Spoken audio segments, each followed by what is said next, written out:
Shalom beloved people. Jumpa lagi dalam pengajaran firman iman kali ini. 3 minggu lagi kita akan merayakan hari Pentakosta, saat Roh Kudus dicurahkan yang sekaligus menandai hari kelahiran gereja Tuhan. Menjelang Pentakosta, kita akan terus fokus dalam pengajaran firman iman mengenai pencurahan Roh Kudus dan karunia Roh Kudus untuk terus membangun iman kita atas apa yang sudah dianugerahkan Tuhan kepada kita sejak Pentakosta pertama itu, sehingga kita dapat menikmati secara maksimal apa yang sudah Tuhan anugerahkan kepada kita lewat Roh Kudus yang telah dicurahkan pada hari Pentakosta pertama tadi. Ayat nas kita beberapa waktu ini masih tetap pada 1 Korintus 14 ayat 4, di mana dikatakan, "Siapa yang berkata-kata dengan bahasa roh, ia membangun dirinya sendiri. Tetapi siapa yang bernubuat, ia membangun jemaat." Kita telah melihat sebelumnya betapa pentingnya membangun diri sendiri jika kita ingin membangun jemaat. Kemudian minggu lalu kita melihat mengenai membangun diri sendiri dalam hal menikmati kesehatan ilahi yang sudah disediakan Tuhan bagi kita. Kali ini kita akan fokus kepada membangun diri sendiri dalam hal rohani, atau lebih khusus lagi mengenai membangun iman kita sendiri. Mari kita lihat Alkitab kita dari Yudas pasal 1 ayat 20. Dikatakan oleh firman Tuhan demikian, "Akan tetapi kamu, saudara-saudaraku yang kekasih, bangunlah dirimu sendiri di atas dasar imanmu yang paling suci dan berdoalah dalam Roh Kudus." Sekali lagi, bangunlah dirimu sendiri di atas dasar imanmu yang paling suci dan berdoalah dalam Roh Kudus. Dalam bahasa Inggris, ayat ini berbunyi, "But ye beloved, building up yourself on your most holy faith, praying in the Holy Ghost." Jadi dalam bahasa Inggris, bunyinya adalah bangunlah dirimu sendiri pada imanmu yang paling suci, berdoalah dengan bahasa roh, berdoalah dalam Roh Kudus. Bangunlah dirimu sendiri pada imanmu yang paling suci, berdoalah dalam Roh Kudus. Kita sudah melihat dari 1 Korintus 14 ayat 4 bahwa siapa yang berkata-kata dengan bahasa roh, ia membangun dirinya sendiri. Dan dari Yudas 1 ini kita melihat secara khusus firman Tuhan mengajarkan kepada kita bahwa saat kita berdoa dalam bahasa roh, kita juga membangun diri kita sendiri dalam hal iman kita yang paling suci. Hal penting pertama yang kita perlu sadari dalam hal ini adalah bahwa saat kita berdoa dalam bahasa roh, kita sedang berdoa dengan perkataan yang tidak dimengerti seorang pun, termasuk diri kita sendiri. Hanya Allah yang mengerti. 1 Korintus 14 ayat 2 mengatakan, "Siapa yang berkata-kata dengan bahasa roh, tidak berkata-kata kepada manusia, tetapi kepada Allah. Sebab tidak ada seorang pun yang mengerti bahasanya. Oleh roh, ia mengucapkan hal-hal yang rahasia." Dengan menyadari perkataan firman Tuhan ini, saat kita berdoa dalam bahasa roh, kita tanpa sadar mengizinkan iman kita menjadi aktif, yaitu dengan percaya saja bahwa Roh Kudus akan membantu kita berdoa dengan doa yang tepat atas segala kebutuhan kita. Kita tanpa sadar, percaya saja sekalipun tidak memahami apa yang sedang kita katakan, kita mengucapkan sebagaimana yang diberikan oleh Roh Kudus untuk kita ucapkan. Dan kita berdoa mempercayai bahwa apa yang kita sedang doakan dalam bahasa roh itu akan tepat dan sesuai dengan segala kebutuhan dan segala masalah yang sedang kita hadapi. Kita mempercayai bahwa roh akan membantu kita mendoakan segala sesuatunya dengan sempurna untuk kita. Ini terjadi setiap kali kita berdoa dalam bahasa roh. Iman kita diaktifkan dan kita menaruhkan percaya kita kepada apa yang firman Tuhan katakan mengenai Roh Kudus, apa yang akan Dia lakukan bagi kita saat Dia menolong kita berdoa. Efesus 6 ayat 18 mengatakan, "Dalam segala doa dan permohonan, berdoalah setiap waktu di dalam roh, dan berjaga-jagalah di dalam doamu itu dengan permohonan yang tidak putus-putusnya untuk segala orang kudus. Dan Roma 8 ayat 26-27 mengatakan, demikian juga Roh membantu kita dalam kelemahan kita, sebab kita tidak tahu bagaimana sebenarnya harus berdoa, tetapi Roh sendiri berdoa untuk kita. Roh sendiri berdoa untuk kita kepada Allah dengan keluhan-keluhan yang tidak terucapkan. Dan Allah yang menyelidiki hati nurani mengetahui maksud Roh itu, yaitu bahwa Ia sesuai dengan kehendak Allah berdoa untuk orang-orang kudus.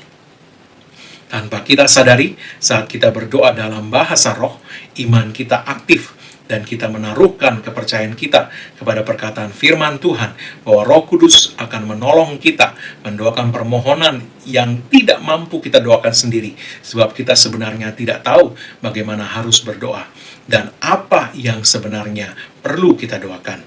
Namun kita percaya saja mengucapkan apa yang tidak kita pahami itu sebagaimana diberikan oleh Roh Kudus untuk kita katakan.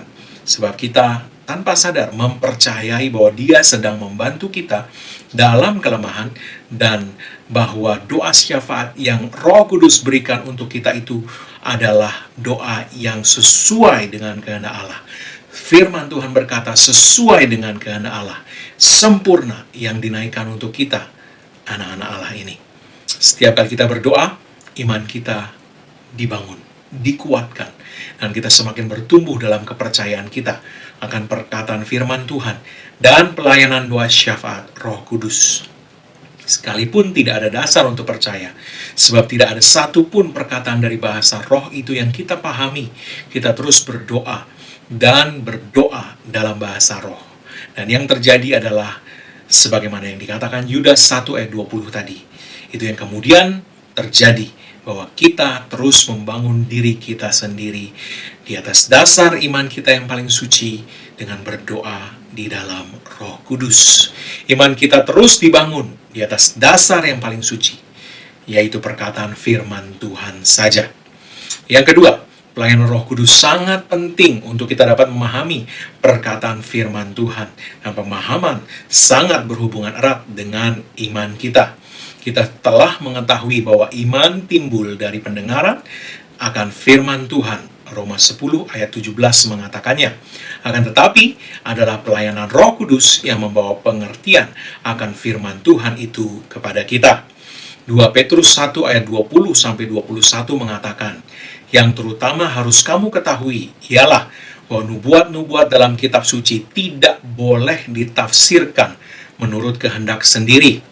Sebab tidak pernah nubuat dihasilkan oleh kehendak manusia, tetapi oleh dorongan Roh Kudus. Orang-orang berbicara atas nama Allah. Adalah Roh Kudus yang dapat memberikan pemahaman kepada kita mengenai apa yang Roh Kudus tuliskan lewat orang-orang pilihannya. Adalah Roh Kudus yang mengilhami mereka. Adalah Roh Kudus yang dapat memberikan pemahaman akan apa yang Dia tuliskan lewat orang-orang itu kepada kita. Karena yang mengilhami orang-orang tadi adalah Roh Kudus sendiri. Roh Kuduslah yang paling tepat, paling mampu memberikan pengertian kepada kita mengenai apa yang dituliskannya lewat orang-orang pilihannya tadi. Tanpa bergantung kepada Roh Kudus, kita tidak akan dapat memahami apa yang dikatakan firman Tuhan sebenarnya. Yesus mengatakan kepada murid-muridnya, yang notabene adalah rasul-rasul, bahwa tanpa pertolongan Roh Kudus, mereka tidak pernah akan dapat memahami perkataan-perkataan firman-Nya. Yohanes 16 ayat 12-14 mengatakan, masih banyak hal yang harus kukatakan kepadamu, tetapi sekarang kamu belum dapat menanggungnya. Tetapi apabila Ia datang, yaitu Roh kebenaran, Ia akan memimpin kamu ke dalam seluruh kebenaran. Sebab Ia tidak akan berkata-kata dari dirinya sendiri, tetapi segala sesuatu yang didengarnya, itulah yang akan dikatakannya. Dan Ia akan memberitakan kepadamu hal-hal yang akan datang. Ia akan memuliakan aku, sebab Ia akan memberitakan kepadamu apa yang diterimanya daripadaku. Jika rasul-rasul saja tidak dapat menanggung atau memahami banyak hal yang Yesus ingin sampaikan kepada mereka, apalagi kita, orang-orang percaya masa kini yang bukan termasuk rasul-rasul ini. Tetapi Yesus memberikan petunjuk bahwa akan ada yang datang kemudian, yaitu Roh Kudus yang dicurahkan pada hari Pentakosta, yang dipanggil Yesus sebagai Roh kebenaran, yang akan memimpin, sekali lagi saya katakan, akan memimpin kita, baik rasul-rasul di masa lalu maupun kita di masa kini, ke dalam seluruh kebenaran. Haleluya! Tanpa pelayanan Roh Kudus, kita tidak akan dapat memahami apa yang sebenarnya ingin disampaikan Tuhan kepada kita lewat firman-Nya. Itulah sebabnya Yesus mengatakan dalam ayat 7 pasal yang sama, bahwa adalah lebih berguna bagi kita kalau Yesus pergi dan Roh Kudus datang. Yohanes 16 ayat 7, namun benar yang kukatakan ini kepadamu, adalah lebih berguna bagi kamu jika aku pergi. Sebab jikalau aku tidak pergi, penghibur itu tidak akan datang kepadamu. Tetapi jikalau aku pergi, aku akan mengutus dia kepadamu. Roh Kudus akan mengajar kita, memimpin kita ke dalam seluruh kebenaran, dan mengingatkan kita akan semua yang Yesus katakan. Yohanes 14 ayat 26 mengatakan, tetapi penghibur, yaitu Roh Kudus yang akan diutus oleh Bapa dalam namaku, dialah yang akan mengajarkan segala sesuatu kepadamu, dan akan mengingatkan kamu akan semua yang telah kukatakan kepadamu. Itulah sebabnya pelayanan Roh Kudus sangatlah penting dalam kita memahami perkataan firman Tuhan. Tanpa pemahaman tidak ada iman.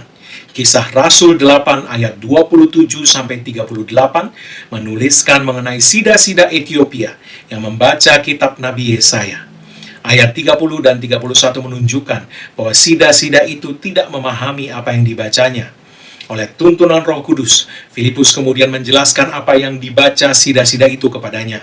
Maka setelah mendapat penjelasan dan sida-sida itu memahami kebenaran dari apa yang dibacanya, firman Tuhan mengatakan dalam ayat 36-38 bahwa sida-sida itu sekarang percaya dengan segenap hati, ditandai dengan dia memberikan dirinya sendiri untuk dibaptis.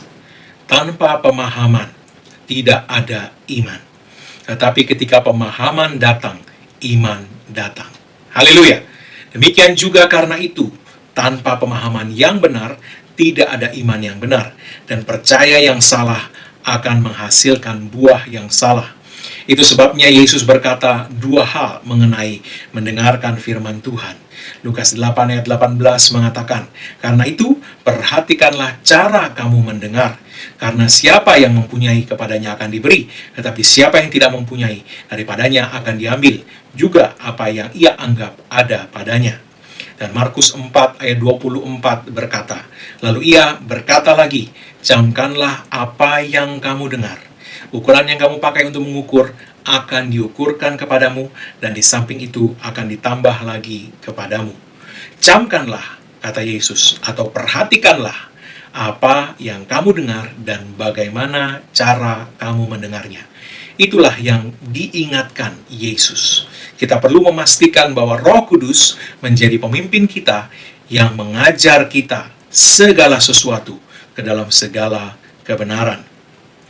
Kita perlu merendahkan diri dan meminta tuntunan Roh Kudus agar dapat memahami perkataan firman Tuhan. Saat kita berdoa dalam bahasa roh, kita sedang membiarkan Roh Kudus aktif melayani kita, menolong kita, dan memimpin kita. Kita mempercayai Dia untuk menolong kita dalam kelemahan kita dan mengajukan permohonan yang tepat bagi kita kepada Allah. Roh Kudus sedang memimpin kita. Itulah sebabnya mereka yang berdoa banyak dalam bahasa roh mendapati kemudian bahwa mereka lebih mudah memahami perkataan firman Tuhan yang mereka baca atau dengar. Mereka lebih sering mendapati bahwa ada pengertian-pengertian baru yang dibukakan kepada mereka. Itu adalah hasil dari pelayanan Roh Kudus yang dibiarkan aktif saat kita berdoa dalam bahasa roh. Kalau demikian, tidaklah aneh bahwa Rasul Paulus yang berdoa lebih banyak dari kamu semua, kata 1 Korintus 14 ayat 18, adalah orang yang dipakai Tuhan untuk menuliskan isi Alkitab paling banyak. Dia menulis 2/3 dari perjanjian baru, dan itu adalah lebih banyak dari siapapun juga penulis Alkitab dalam perjanjian lama maupun perjanjian baru. Hamba Tuhan Kenneth E. Hagin yang dipakai Tuhan dalam kegerakan Pentakosta karismatik serta firman iman yang paling prominent berdoa dalam bahasa roh hampir di setiap waktu. rekan-rekan pelayanannya maupun anak-anaknya sendiri memberi kesaksian akan hal itu. Kita perlu membiarkan pelayanan Roh Kudus aktif di dalam kita lewat banyak berdoa dalam bahasa roh. Bangun dirimu sendiri di atas dasar imanmu yang paling suci dengan terus berdoa dalam bahasa roh. Dia akan memimpin kita ke dalam seluruh kebenaran dan mengajar kita akan segala sesuatu serta mengingatkan kita akan segala yang dikatakan Yesus. Pemahaman yang benar akan firman Tuhan akan menghasilkan percaya yang benar, yang kemudian akan menghasilkan hasil atau buah yang benar dalam hidup kita. Sebagaimana dikatakan Yesus, jadilah kepadamu sebagaimana yang kamu percayai. Dalam menerima pengajaran Roh Kudus, kita tentunya memiliki orang-orang yang diberikan oleh Tuhan untuk membantu kita, mereka yang ada di depan kita dalam perjalanan mereka bersama dengan Tuhan. Karena Roh Kudus adalah satu dan sama, maka segala pengajarannya tentunya akan sama kepada semua orang percaya. Apa yang kita terima dari Roh Kudus akan dapat dikonfirmasi oleh mereka yang sudah berjalan dengan Tuhan di depan kita. 1 Tesalonika 5 ayat 19-21 mengatakan, janganlah padamkan roh dan janganlah anggap rendah nubuat-nubuat. Ujilah segala sesuatu dan peganglah yang baik. Adalah kehendak Roh Kudus untuk kita menguji segala sesuatu yang kita terima. Kalau itu adalah hal yang benar dari Roh Kudus, maka hal itu akan sesuai dengan seluruh kebenaran firman Allah dan dapat dikonfirmasi juga dengan kesaksian atau pengertian dari orang-orang percaya yang lebih dewasa dari kita. 2 Korintus 13 ayat 1 mengatakan, baru dengan keterangan 2 atau 3 orang saksi, suatu perkara sah. Inilah yang diberikan Tuhan kepada kita untuk menjaga kita di dalam perjalanan kita mengikuti pimpinan Roh Kudus. Jangan padamkan roh dan jangan anggap rendah nubuat, tetapi ujilah segala sesuatu dan peganglah yang baik. Sebab percaya yang salah akan menghasilkan buah yang salah, dan sebaliknya percaya yang benar akan menghasilkan hasil yang benar. Firman Tuhan berkata, untuk suatu perkara sah kita memerlukan kesaksian 2 atau 3 yang dapat mengkonfirmasi. Efesus 4 ayat 11-12 mengatakan, dan ialah, yaitu Tuhan, yang memberikan baik rasul-rasul maupun nabi-nabi, baik pemberita-pemberita Injil maupun gembala-gembala dan pengajar-pengajar, untuk memperlengkapi orang-orang kudus bagi pekerjaan pelayanan, bagi pembangunan tubuh Kristus. Bapak Ibu Saudara yang dikasihi Tuhan, Yesus berkata bahwa adalah lebih berguna untuk kita jika Dia pergi dan Roh Kudus datang. Sebab Roh Kuduslah yang akan memimpin kita ke dalam seluruh kebenaran dan mengajar kita akan segala hal. Dia akan memberikan pemahaman yang benar kepada kita, pemahaman yang dapat dikonfirmasi juga oleh orang-orang yang telah berjalan dengan Tuhan di depan kita, sehingga kita dapat memiliki iman yang benar, yang kemudian akan memberikan hasil atau buah yang benar dalam hidup kita. Haleluya. Jadi, berdoalah senantiasa di dalam roh. Terus membangun dirimu sendiri dengan berdoa dalam bahasa roh. Dan bangunlah dirimu sendiri atas imanmu yang paling kudus. Haleluya. Amin. Bapak Ibu Saudara yang dikasihi Tuhan, sebelum kita menerima doa berkat, saya mau berdoa bagi segala kebutuhan yang mungkin Anda miliki, dan juga kalau ada yang sakit, saya mau berdoa untuk Anda sekalian. Mari buka kedua tanganmu di hadapan Tuhan. Di dalam nama Yesus, perkataan firman Tuhan berkata bahwa Allahku memenuhi segala kebutuhanmu menurut kekayaan dan kemuliaannya dalam Kristus Yesus. Oleh sebab itu, dalam nama Yesus, aku perkatakan bahwa Allahku memenuhi segala kebutuhanmu. Di dalam nama Yesus menurut kekayaan dan kemuliaannya. Dalam nama Yesus. Malaikat-malaikat Tuhan pastikan bahwa semua suplai supranatural surga ini sampai kepada tiap-tiap orang yang mendengar pemberitaan firman iman ini. Dan dalam nama Yesus, iblis angkat segala tipu muslihatmu dan hentikan segala pekerjaanmu yang berusaha mencuri dari anak-anak Tuhan ini. Dalam nama Yesus. Bagi Anda yang sakit, sekali lagi angkat kedua tanganmu di hadapan Tuhan. Dalam nama Yesus, iblis angkat semua gejala palsu yang kalian coba tunjukkan atas tubuh anak-anak Tuhan ini, sebab ada tertulis oleh bilur-bilur Yesus, kamu sudah sembuh. Oleh sebab itu, iblis angkat semua gejala itu dan menyingkir daripada mereka dalam nama Yesus. Aku hancurkan segala kuasa sakit penyakit dan kelemahan tubuh atas tiap-tiap orang yang mendengarkan pemberitaan firman ini. Dan dalam nama Yesus, aku perkatakan pemulihan sempurna, kesembuhan sempurna, dan kesehatan ilahi yang sempurna atas tiap-tiap orang dalam nama Yesus. Amin. Bapak Ibu Saudara yang dikasih Tuhan, jika Anda memiliki kesaksian atau permohonan doa yang Anda rindu untuk kami bantu dukung doa, sampaikan lewat alamat email yang ada di layar ini. Kami akan mendukung Anda dan kesaksian Anda akan menjadi berkat bagi banyak orang. Haleluya.